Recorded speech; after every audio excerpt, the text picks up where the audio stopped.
తెలంగాణ ముఖ్యమంత్రి రేవంత్ రెడ్డి అసెంబ్లీ సమావేశాలు అయిన వెంటనే అమెరికా వెళ్లారు. తెలంగాణకు పెట్టుబడులు తీసుకురావడమే లక్ష్యంగా రేవంత్ రెడ్డి అమెరికా వెళ్లారు. అక్కడ ఏమాత్రం ఖాళీ లేకుండా పలువురు ప్రముఖులను కలుస్తున్నారు.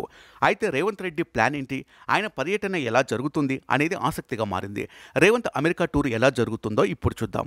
అమెరికాలో Revanth team RCM, Trigyn technologies, Swachh Bio సంస్థ లాంటి కంపెనీలతో పెట్టుబడుల ఒప్పందాలు చేసుకుంది.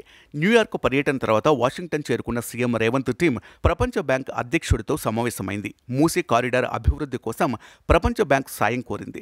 తెలంగాణలో పెట్టుబడులే లక్ష్యంగా పలు కంపెనీల ప్రతినిధులతో వరుస భేటీలు నిర్వహిస్తూ పెట్టుబడుల ఒప్పందాలు చేసుకుంటోంది రేవంత్ బృందం. ప్రముఖ ఐటీ కంపెనీ కాగ్నిజెంట్తో ఒప్పందం చేసుకున్న సీఎం బృందం తాజాగా మరికొన్ని కంపెనీలతోనూ డీల్ కుదుర్చుకుంది. ఈ క్రమంలోనే asset management technology services, advanced data ఆపరేషన్స్లో ఆర్సీఎం హైదరాబాద్లో కంపెనీ ఏర్పాటుకు ముందుకొచ్చింది.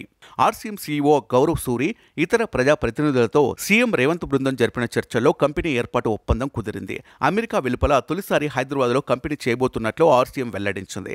తెలంగాణ ప్రభుత్వ సాయంతో తమ సేవలను మరింతగా విస్తరించనున్నట్లు కంపెనీ తెలిపింది.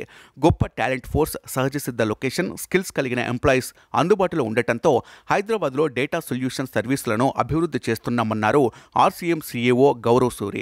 దీంతో వచ్చే 2 ఏళ్లలో హైదరాబాద్లో 500 మంది అత్యాధునిక సాంకేతిక నైపుణ్యం కలిగిన వారికి ఉద్యోగాలు వస్తాయని తెలిపారు. మరోవైపు సీఎం రేవంత్ రెడ్డితో స్వచ్ఛ బయో కంపెనీ చైర్మన్ ప్రవీణ్ సమావేశమయ్యారు. ఈ సందర్భంగా తెలంగాణలో 1000 కోట్ల పెట్టుబడులకు స్వచ్ఛ బయో కంపెనీ అంగీకరించింది. దీని ద్వారా తెలంగాణలో జీవ ఇంధన ప్లాంట్లు నెలకొల్పనున్నట్లు తెలిపింది. ఈ విధంగా సీఎం రేవంత్ రెడ్డి తెలంగాణకు పెట్టుబడులే లక్ష్యంగా అమెరికాలో సుడిగాలి పర్యటనతో దూసుకెళ్తున్నారు.